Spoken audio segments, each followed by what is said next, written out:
How you doing? I'm Bailey Boudreaux, and my persuasive speech is on self-defense against a woman and why, in these situations, it's justified.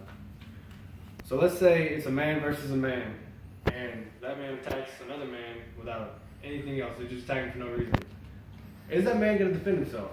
Of course he is. Now let's flip that around and say it's a woman attacking this man for no reason.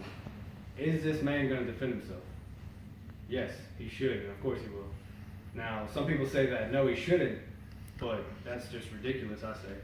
And my main points for this is going to be the situations that this is in, why it's justified, and then how this is supporting equality overall. So, let's get into the first one, the situations. Let's have the first one be a small woman attacks a big man, and this small woman, she just keeps berating this man, just keeps hitting him. The man gives at least 2 verbal warnings.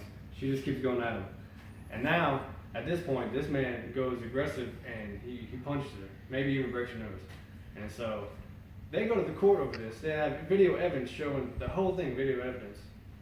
And it clearly shows the woman was the first attacker. In the case, majority of the time, they're still going to say the woman's the victim because of the damage they see with her, and the guy maybe have a couple bruises. And I mean, that's just unfair, but that's usually how it goes nowadays. And I mean, that's just not justice at all. And then the next situation, let's turn it around and say it's a big guy, or no, it's a little guy and there's a bigger woman. Now the bigger woman starts attacking this little guy, the little frail guy. He should still try to defend himself, but even then, some people are going to be skeptics and say, no, he shouldn't defend himself. Doesn't matter how big she is.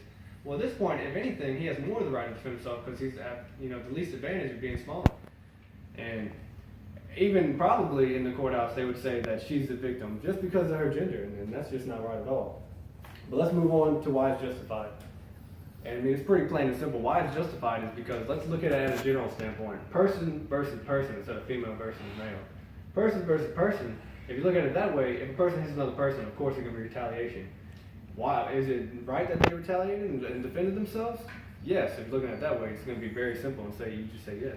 Now, when you bring in the gender and people start picking it apart into little pieces, saying, oh, it's a small little woman, and then this is a big guy, and then it's like, oh, yeah, picking all these little pieces and details apart, yeah, they're going to have people, swaying to one side saying, that's not right, you should never hit a girl, no matter what the instance is, and then they have the other side saying, no, you need to defend yourself. And, I mean, the right side, obviously, is you do need to defend yourself no matter what gender. And that brings me to my third point, equality. And equality, this is just saying, at the end of the day, that's all it is equality, saying that it's a male and a female being treated separate, like the same. I mean, if it's a male versus a male, they're going to retaliate for the male that's attacking. If it's a male versus a female, they should still retaliate for them for attacking first. Self-defense, plain and simple. And according to www.evo.com, it's saying that this is definitely supporting equality on the fact that, like I said before, it doesn't matter if it's a male versus a female or male versus male. It shouldn't matter. It's genderless. It should be the same throughout. And a little bit different, www.debate.com, they had different opinions, obviously, because it was talking of the debate, saying, this isn't right. He shouldn't defend himself. He should actually, just step away, walk away.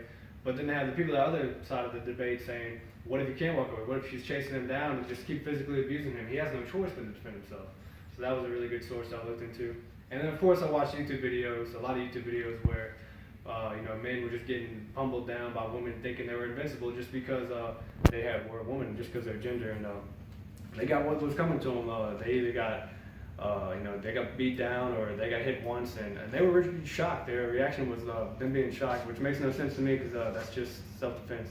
It's plain and simple. But yeah, that's about all I have today to talk on that subject. And I want to thank y'all for listening in. And my name is Bailey Boudreaux. And thank y'all for watching.